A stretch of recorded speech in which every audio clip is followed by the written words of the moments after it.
Everybody want me to address this Drake and Meek Mill's thing, man. I mean, if you saw my email, I'm thinking it's about boxing. I'm over 750 or some odd emails just about Meek Mills and Drake.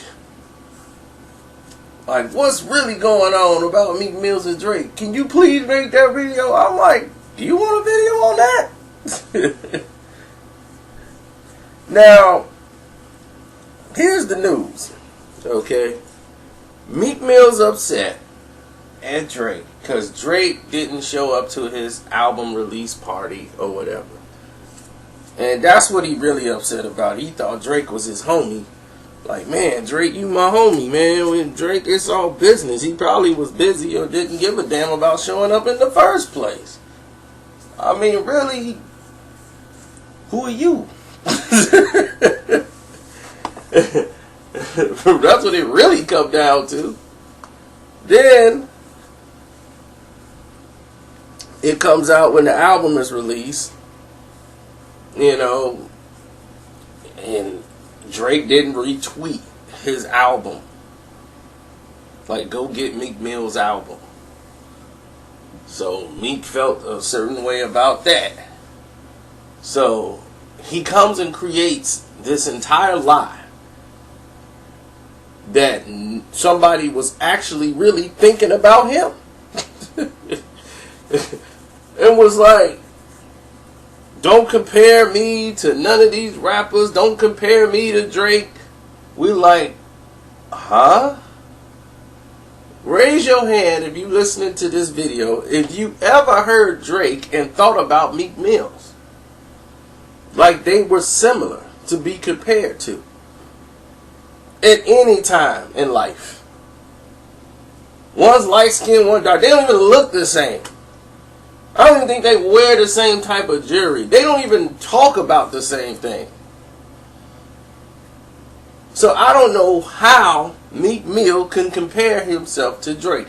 Or for him to even assume that the fans have compared the two.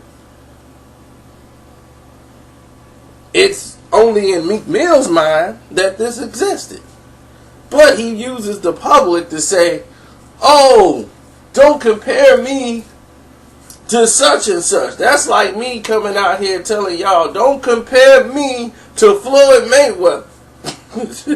I don't think anybody in their right mind would compare me to Floyd Mayweather. But Meek Mill seems to believe so. So he also adds that Drake don't even write his own rhymes. And this goes back to the subject of what we said before.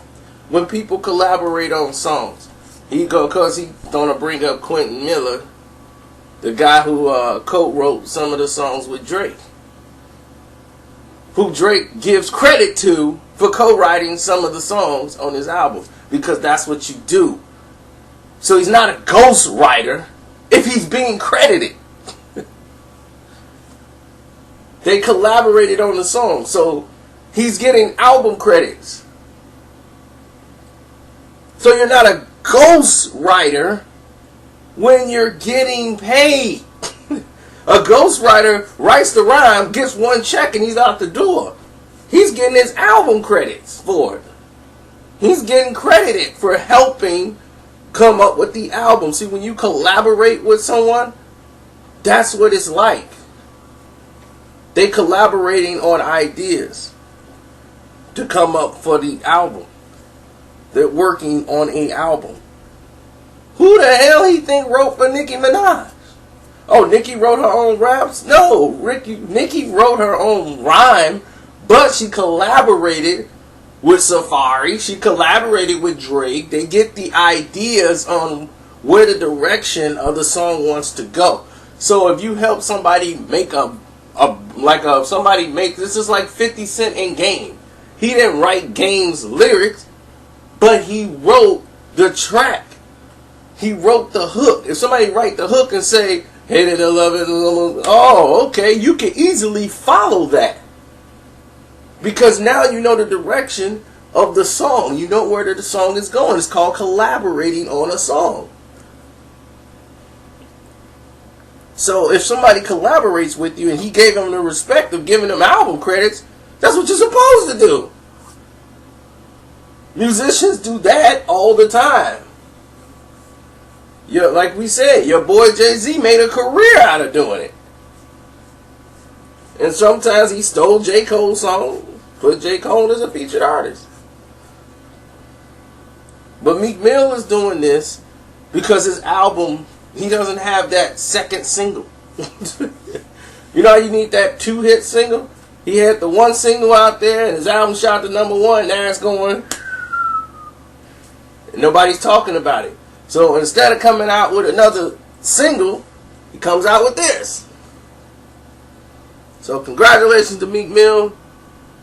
You have successfully confused the minds of people who are very stupid. I'm out of here.